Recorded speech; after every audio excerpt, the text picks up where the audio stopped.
Në këtë video do t'i spjegoj pakës lëvizjet horizontale.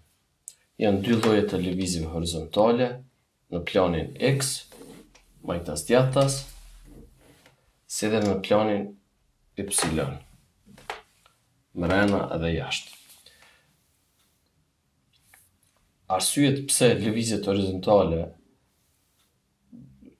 ekzistojnë, ato e komplementojnë njëra tjetrën, do të thonë lëvizja rrethore nuk është e mundshme pa lëvizjet horizontale dhe e kundërta. Do të thonë çdo lëvizje mrena jashtë majtas djathtas dhe lëvizja nyjës, secila komplementohet për njëra tjetrës për me kriju një frazim i cili përveç që tingëllon bukur edhe duket bukur.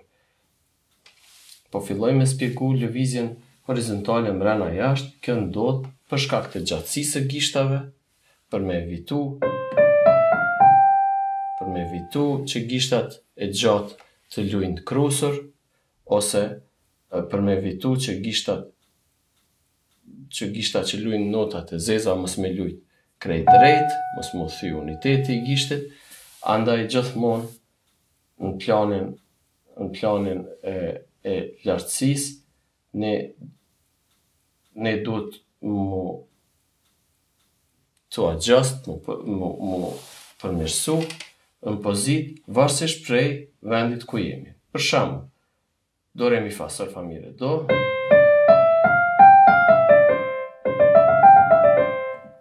Ne mujmë mu përmirësu këtë formë. Gishti 2 dhe 3 shkon pak mrapa.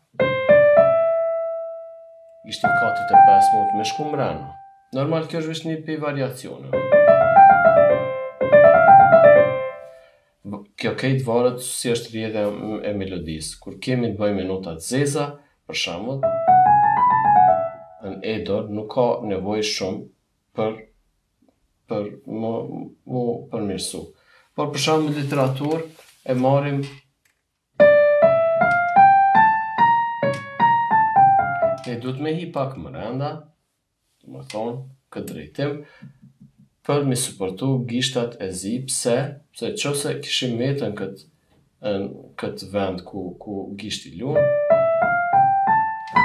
kish ndodh kjo. Gishti drejt, çka po mundohem me evitu. Gjithmonë qëllimi i këtyre përmirësimeve horizontale është që gishti ta ruaj formën ideale. Normal, ka përjashtime të cilat fizikisht është e pamundshme me rujt ato, po ne gjithmonë duhet me gjetë formën në cilën gishti ruhet në pozitën ideale të cilën kemi spjegu më herët. Nëse për shembull, në rastin hipotetik, si shkon B, nuk ish pas nevojë me hi ndoshta mrena. Por, pasi kemi B, duhet me hi mrena edhe për shkak gishtit parë, e cili s'duhet në moment fundit me shku këto. Çka shihet shpesh të nxënësa që bëjnë. Por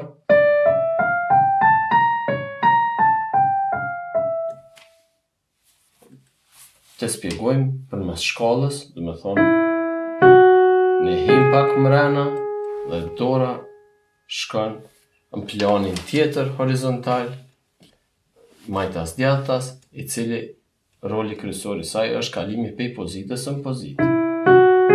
Do të thonë tash kemi kombinimin e dy lëvizjeve horizontale, një që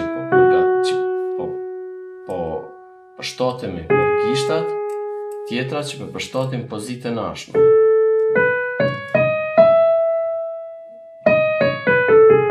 Hipotetikisht, kish qenë kështu, nuk ish pas nevojë me hi mrena. Pasi s'ka notat zeza, se mrena me lujt është ma vështirë. Mirë, por ne gjithmonë duhet me provu me lujt këtë, dikon, në këtë sektor. Por, për shkak lëvizjeve të integruara, shpesh duhet me hi mrena, me mu përshtat për notën e ashme që i vjen. vetëm një notë me qenë e zezë, ne duhet notën paraprake në këtë rast C me përgatit që me ardhë kjo ma natyrale. Për ndryshe që ose rimë në këtë pozitë, ma ndë ndodhë kjo, edhe gishti vjen. Të më thonë, tash për spjegojmë pak edhe pozitën edhe lëvizjen horizontale në rrafshin majtas djatas. Kjo është pikrisht vetëm për shkak të ndrimit të pozitës e cila duhet të realizohet përmes gishtit të parë. Dhe kjo pozitë, cilën listi ja ka mësu nxënësave të vet, ndihmon që gishti i parë mos me hi mrena.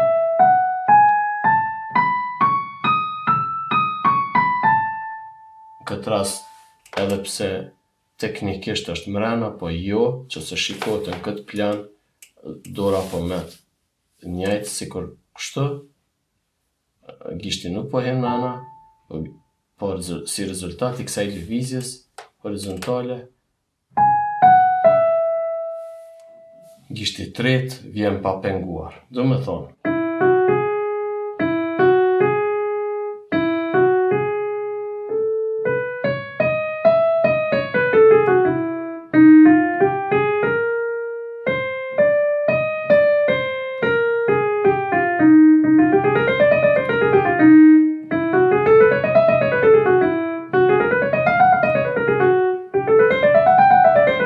këtë rast e kemi vetëm një fis, po për shkak atij fisi, ne duhet me hi pak ma mrena në E,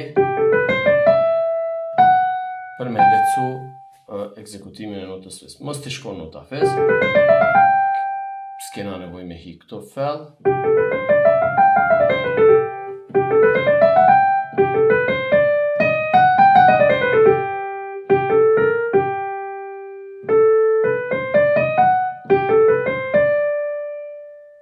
Qose kemi des, duhet notën D pak ma fell me lujt, që më kon kjo ma natyrale.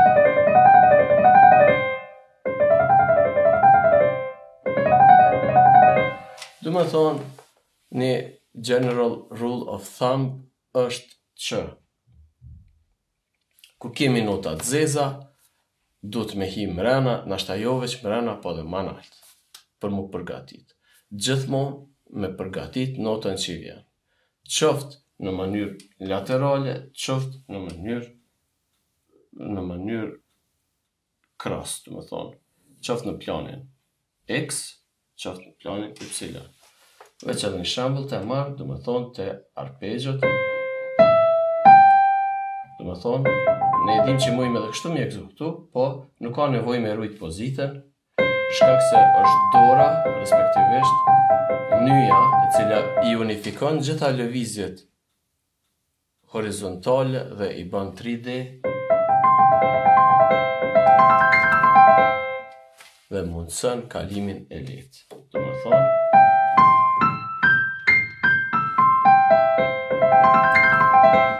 shkak që kjo nuk mundet edhe atë shka dali më ushtru,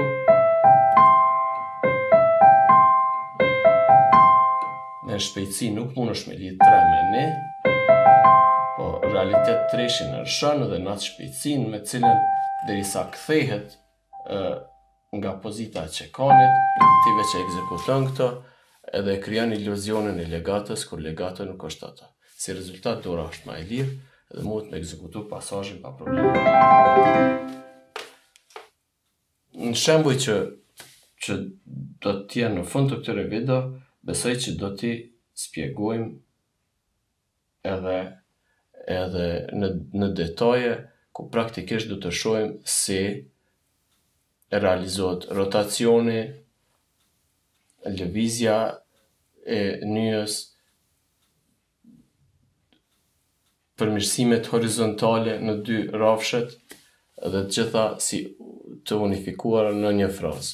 Do të mundohem që ato me i prezentu në atë formë, e cila duke marrë shembuj nga literatura, në mënyrë që ti kuptojmë që asnjë lëvizje nuk funksionon e izoluar, do të thonë edhe lëvizjet horizontale, si mrena si jashtë, si majtas djathtas, këto janë në funksion të lëvizjes rrethore, e cila i minimizon këto, i bën të padukshme dhe mundson frazimin adekuat.